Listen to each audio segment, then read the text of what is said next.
2024 July മാസം 30 ഒരു രാത്രിയിൽ ഒരു കൂട്ടം മനുഷ്യരുടെ സ്വപ്നങ്ങൾ മുഴുവൻ മണ്ണിനടിയിലാക്കി ഒരു മഹാദുരന്തമുണ്ടായി. വയനാട് മുണ്ടക്കൈ ചൂരൽമല ഉരുൾപൊട്ടൽ. ആ ദുരന്തത്തിന്റെ പാടുകൾ ഇനിയും മാഞ്ഞിട്ടില്ല. എങ്കിലും ആ പാടുകളിൽ നിന്ന് ഒരു കഥ വീണ്ടും ഉയർത്തെഴുന്നേൽക്കുകയാണ്. പൊടിഞ്ഞുപോയ ജീവിതങ്ങളുടെ ഇടയിൽ നിന്ന് ഒരു പുതിയ പാത വരയ്ക്കാൻ തുടങ്ങിയിരിക്കുകയാണ് സർക്കാർ. കണ്ണീരിൻ്റെ മണ്ണിൽ നിന്ന് ഒരു ടൗൺഷിപ്പ് പിറക്കുകയാണ്. പ്രതീക്ഷയുടെ പേരിൽ തകർന്നതിനെ മറയ്ക്കാനല്ല, പുതിയത് പണിയാൻ നമ്മൾ തിരഞ്ഞെടുത്ത ഒരു കഥ കൂടിയാണത്. പക്ഷേ തീർന്നിട്ടില്ല. ഇപ്പോഴും അതിൻ്റെ പേരിലെ വിവാദങ്ങൾ കെട്ടടങ്ങിയിട്ടില്ല. ഒരു തിരഞ്ഞെടുപ്പ് കാലത്തെ ഭരണ പ്രതിപക്ഷ വാക്പോരിലേക്ക് എത്തി നിൽക്കുന്നു വയനാട് പുനരധിവാസവുമായി ബന്ധപ്പെട്ടുള്ള കാര്യങ്ങൾ.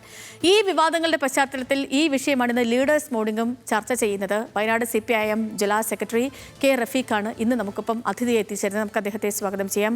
Good morning Shri K. Rafeeq. സ്വാഗതം. ഹലോ മലയാളത്തിലേക്ക്. Good morning. Good morning Shri K. Rafeeq, ഇപ്പം ഞാൻ പറഞ്ഞതുപോലെ വിവാദങ്ങളുടെ ഒരു പശ്ചാത്തലത്തിലും പ്രതീക്ഷയാണ് വയനാട് ടൗൺഷിപ്പ് കേരളീയരെ സംബന്ധിച്ച്. നിലവിലെ ഈ വിവാദങ്ങൾ അങ്ങ് എങ്ങനെയാണ് നോക്കിക്കാണുന്നത്? കാരണം ഈ കാര്യങ്ങളൊക്കെയും നേരിൽ കണ്ട് ബോധ്യമുള്ള ആളാണല്ലോ താങ്കൾ.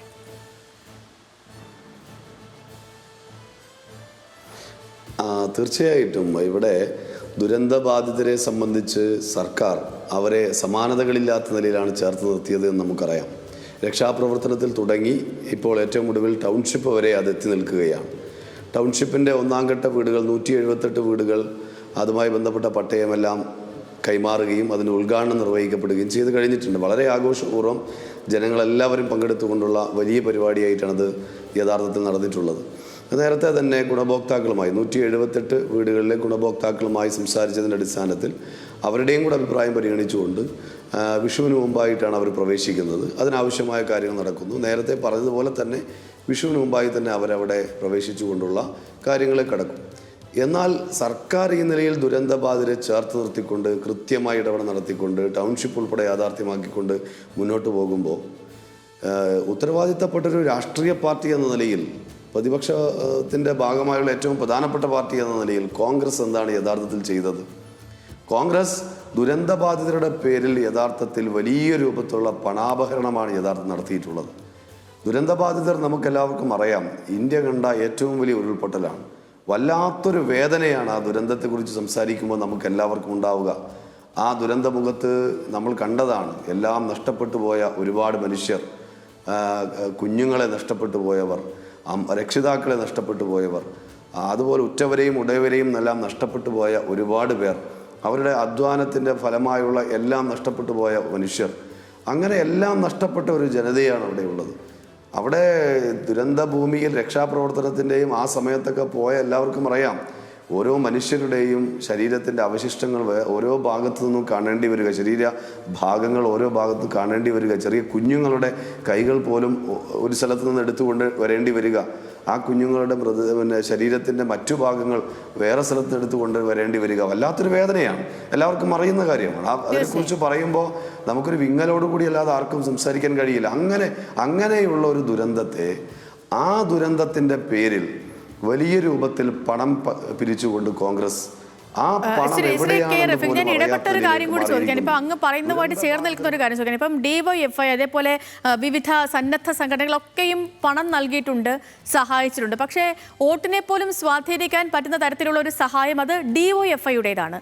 അത് തിരിച്ചറിഞ്ഞിട്ടായിരിക്കുമോ ഇപ്പം അബിൻ വർക്കി അടക്കമുള്ളവരൊക്കെ ഇപ്പോൾ DYFIക്കെതിരെ തിരിഞ്ഞത്?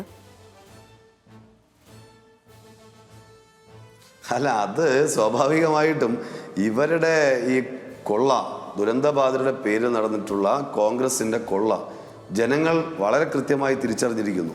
അവർക്കെതിരായുള്ള വലിയ പ്രതിഷേധം ജനങ്ങൾ ഉയരുന്നു. അപ്പോൾ സ്വാഭാവികമായിട്ടും ഇവർ എന്ത് ചെയ്യുകയാണ്? ഒരു ശ്രമം നടത്തി നോക്കുകയാണ്, DYFIയെയും കൂടെ മോശമാക്കി ചിത്രീകരിക്കാൻ കഴിയുമോ എന്ന്. DYFI ചെയ്തത് എന്താ? കൃത്യമായി 25 വീടുകളാണ് പ്രഖ്യാപിച്ചത്. ആ 25 വീടുകൾക്ക് പകരം 100 വീടുകളുടെ പണം കണ്ടെത്തി കൃത്യമായി നേരത്തെ തന്നെ അത് കൊടുക്കാൻ സർക്കാരിലേക്ക് ഈ ടൗൺഷിപ്പിന് വേണ്ടി കൊടുക്കാൻ തയ്യാറായി. അതോടൊപ്പം തന്നെ കൃത്യമായി ജനങ്ങൾക്ക് മുമ്പിൽ കണക്ക് അവതരിപ്പിച്ചു. എത്രയാണ് പിരിച്ചത്, ഓരോ കമ്മിറ്റികൾ എത്രയാണ് പിരിച്ചത്, ആ കണക്ക് കൃത്യമായി അവതരിപ്പിച്ചതാണ്. ഞാൻ അന്ന് ഡിവൈഎഫ്ഐയുടെ വയനാട് ജില്ലാ സെക്രട്ടറി ആയിരുന്നു. വയനാട് ജില്ലയിൽ നിന്ന് ഞങ്ങൾ 66 ലക്ഷം രൂപയാണ് വയനാട് പോലെയുള്ള ഈ ദുരന്തമുണ്ടായ ജില്ലയായ ചെറിയ ജില്ലയിൽ നിന്ന് 66 ലക്ഷം രൂപ ശേഖരിച്ചു. ഓരോ യൂണിറ്റിൽ നിന്നും, ഓരോ യൂണിറ്റ് പ്രദേശത്തു നിന്നും, മേഖലാ കമ്മിറ്റികളിൽ നിന്നും, ബ്ലോക്ക് കമ്മിറ്റികളിൽ നിന്നും എത്രയാണ് തുക കിട്ടിയത് ഞങ്ങൾ പരസ്യപ്പെടുത്തതാണ്. അത് സംസ്ഥാനത്ത് ആകെ അങ്ങനെ ചെയ്തതാണ്. ഇപ്പോഴും ആര് ചോദിച്ചാലും കൊടുക്കാൻ ഞങ്ങൾക്ക് കഴിയും. ഞാൻ ചോദിക്കട്ടെ, കോൺഗ്രസ് എത്ര പണം പിരിച്ചു? ഈ നിങ്ങൾ പരാമർശിച്ച അബിൻ വർക്കി ഉൾപ്പെടെയുള്ള കോൺഗ്രസിൻ്റെ ഏതെങ്കിലും ഒരു നേതാക്കന്മാർക്ക് പറയാൻ കഴിയുമോ? കോൺഗ്രസ് ആപ്പുണ്ടാക്കി പണം ശേഖരിച്ചു, ജനങ്ങളിൽ നിന്നാണ് പണം ശേഖരിച്ചത്. എത്ര പണമാണ് ശേഖരിച്ചത്? ആ പണം ഇപ്പോൾ എവിടെയാണുള്ളത്? ആ പണം ഉപയോഗിച്ച് എന്താണ് ദുരന്തബാധിതർക്ക് വേണ്ടി ചെയ്തത്? ആ പണം എവിടെയാണുള്ളത് എന്ന ചോദ്യത്തിന് പ്രതിപക്ഷ നേതാവ് പറഞ്ഞിരുന്നത്, ഏറ്റവും ഒടുവിൽ കുറേ വട്ടം ആവർത്തിച്ചപ്പോൾ അദ്ദേഹം പറഞ്ഞിരുന്നത് പ്രതിപക്ഷ നേതാവിൻ്റെയും KPCC പ്രസിഡന്റിൻ്റെയും ജോയിൻ്റ് അക്കൗണ്ടിലുണ്ട് എന്നാണ്. എന്നാൽ ഇപ്പോൾ അവരുടെ നോമിനേഷൻ പേപ്പർ നമ്മൾ കണ്ടു. അതിൻ്റെ ഭാഗമായുള്ള സത്യവാങ്മൂലത്തിൽ എവിടെയും ഈ ജോയിൻ്റ് അക്കൗണ്ടിനെ കുറിച്ച് പരാമർശിച്ചിട്ടില്ല. അപ്പോൾ അതിൻ്റെ അർത്ഥം അങ്ങനെ ഒരു അക്കൗണ്ട് ഇല്ല എന്നാണല്ലോ. അപ്പോൾ തെറ്റിദ്ധരിപ്പിക്കുകയായിരുന്നു. രണ്ടാമത് അദ്ദേഹം എന്താണ് നിങ്ങൾ ചെയ്തതെന്ന് ചോദിച്ചപ്പോൾ ഞങ്ങൾ വീട് നിർമ്മാണം ആരംഭിച്ചിരിക്കുന്നു എന്നാണ് അദ്ദേഹം പറഞ്ഞത്. എവിടെയാണ് വീട് നിർമ്മാണം ആരംഭിച്ചത്? യഥാർത്ഥത്തിൽ കോൺഗ്രസ് 100, യൂത്ത് കോൺഗ്രസ് 30, രാഹുൽ ഗാന്ധി 100, 230 വീടുകളാണ് കോൺഗ്രസ് പ്രഖ്യാപിച്ചത്. ഇപ്പോൾ അവർ സ്ഥലം എടുത്തു എന്ന് പറയുന്നത് തന്നെ വലിയ രൂപത്തിലുള്ള പ്രതിഷേധം വന്നപ്പോഴാണ്. 3 ഏക്കർ 15 സെൻറ്റ് സ്ഥലമാണ് ഇപ്പോൾ അവരെടുത്തിട്ടുള്ളത്. ആ 3 ഏക്കർ 15 സെൻറ്റ് സ്ഥലത്ത് നമുക്കറിയാം റോഡ്, അതുപോലെ കിണർ, വൈദ്യുതിയുമായി ബന്ധപ്പെട്ട കാര്യം, ഇതെല്ലാം അതിൽ വരുമ്പോൾ എത്ര സ്ഥലം അതിനു വേണ്ടി മാറ്റിവെക്കേണ്ടി വരും? ബാക്കി എത്ര സ്ഥലം അവിടെ വരും? അതിൽ എത്ര വീട് നിർമ്മിക്കാൻ വേണ്ടി കഴിയും? 20-ൽ താഴെ വീടുകൾ ഇപ്പോൾ അവർ പറയുന്ന പ്രകാരം നിർമ്മിക്കാൻ കഴിയുക 20 വീടിൽ താഴെ വീടുകൾ മാത്രമാണ്. ബാക്കി വീടുകൾക്കുള്ള സ്ഥലം എടുത്തിട്ടുണ്ടോ? ഇനി 20 വീട് തന്നെ നിർമ്മിക്കാൻ ആരംഭിച്ചിട്ടുണ്ടോ? നിർമ്മിക്കാൻ ആരംഭിച്ചു എന്ന് പച്ച നുണ അദ്ദേഹം പറഞ്ഞുവെങ്കിലും മാധ്യമങ്ങൾ ഉൾപ്പെടെ അവിടെ പോയി.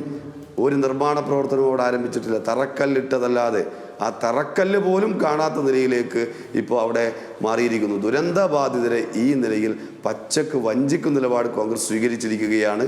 ഇത് ജനങ്ങൾക്കെല്ലാം വളരെ കൃത്യമായി ബോധ്യമുണ്ട്. അത് ദുരന്തബാധിതരെ പോലും വഞ്ചിച്ച് പണം സമ്പാദിക്കുന്നു. ആ പണം ഇപ്പോൾ തെരഞ്ഞെടുപ്പ് പ്രവർത്തനത്തിന് ഉൾപ്പെടെ ഉപയോഗിക്കുകയാണ്. ഇപ്പോൾ വയനാട്ടിലെ ഒരു അനുഭവം ഞാൻ പറയാം. വയനാട്ടിൽ ഇവിടെ വന്ന ബത്തേരിയിലെ ഇപ്പോഴത്തെ UDF സ്ഥാനാർത്ഥിക്കെതിരെ വലിയ രൂപത്തിലൊരു വിഷയം ഉയർന്നു വന്നു. 10 ലക്ഷം രൂപ കൈക്കൂലി വാങ്ങിയതുമായി ബന്ധപ്പെട്ടൊരു വിഷയം ഉയർന്നു വന്നു.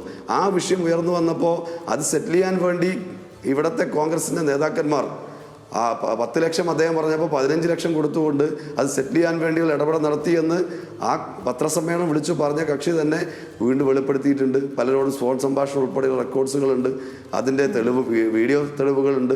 അപ്പോൾ ഈ നിലയിൽ കോൺഗ്രസിൻ്റെ ഇത്തരത്തിലുള്ള തെറ്റായ കാര്യത്തിന് വേണ്ടി ഉപയോഗിക്കുന്ന പണം, ഈ ദുരന്തബാധിതർക്ക് വേണ്ടി പിരിച്ച പണം ഉൾപ്പെടെ ഉപയോഗിച്ചുകൊണ്ട് തെരഞ്ഞെടുപ്പിൽ പല ഡീലുകളും ഉണ്ടാക്കുകയാണ്, പലതരത്തിലുള്ള സെറ്റിൽമെൻറ്റും ഉണ്ടാക്കുകയാണ്, തെരഞ്ഞെടുപ്പ് പ്രവർത്തനത്തിൽ ഉപയോഗിക്കുകയാണ്. നിങ്ങൾ നോക്കൂ, എത്രമാത്രം ഗൗരവമായ വിഷയമാണ്. ദുരന്തബാധിതരുടെ പേരിൽ പിരിച്ച പണമാണ്. വ്യക്തമാണ്. ശ്രീ കെ റഫീഖ് അങ്ങ് പറഞ്ഞപ്പം കൂടുതൽ കാര്യങ്ങൾ ചോദിക്കുന്നുണ്ടായിരുന്നു. പക്ഷേ സമയപരിമിതി മൂലം കൊണ്ട് മാത്രം ഇടപെടുകയാണ്. ഈ തിരഞ്ഞെടുപ്പ് പ്രചാരണമൊക്കെ ഉഷാറായിട്ട് നടക്കുകയല്ലേ? ഇപ്പം ജില്ലാ സെക്രട്ടറി ആയതുകൊണ്ട് തന്നെ പിടിപ്പത് പണിയായിരിക്കും അല്ലേ?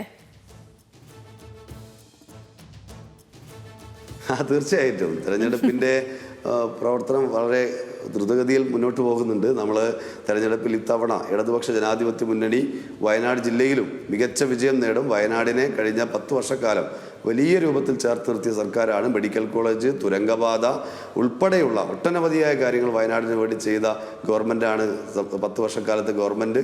ആ ഗവൺമെൻറ് വയനാടിനെ ചേർത്ത് നിർത്തിയതിന് വയനാട്ടുകാർ ഇത്തവണ ഇടതുപക്ഷത്തെ ചേർത്ത് നിർത്തുന്ന 3 നിയമസഭാ മണ്ഡലങ്ങളിലും ഉജ്ജ്വല വിജയം നേടുന്ന തെരഞ്ഞെടുപ്പായി ഈ തെരഞ്ഞെടുപ്പ് മാറും എന്ന് തന്നെയാണ് ഞങ്ങളുടെ പ്രതീക്ഷ. ശരി, ഓക്കെ. അപ്പോൾ വളരെയധികം നന്ദി ശ്രീ കെ റഫീഖ്, ഞങ്ങൾക്കൊപ്പം ജോയിൻ ചെയ്ത് ഞങ്ങൾക്ക് നല്ലൊരു ദിവസം കൂടി ആശംസിക്കുകയാണ്. Thank you. ഓക്കെ.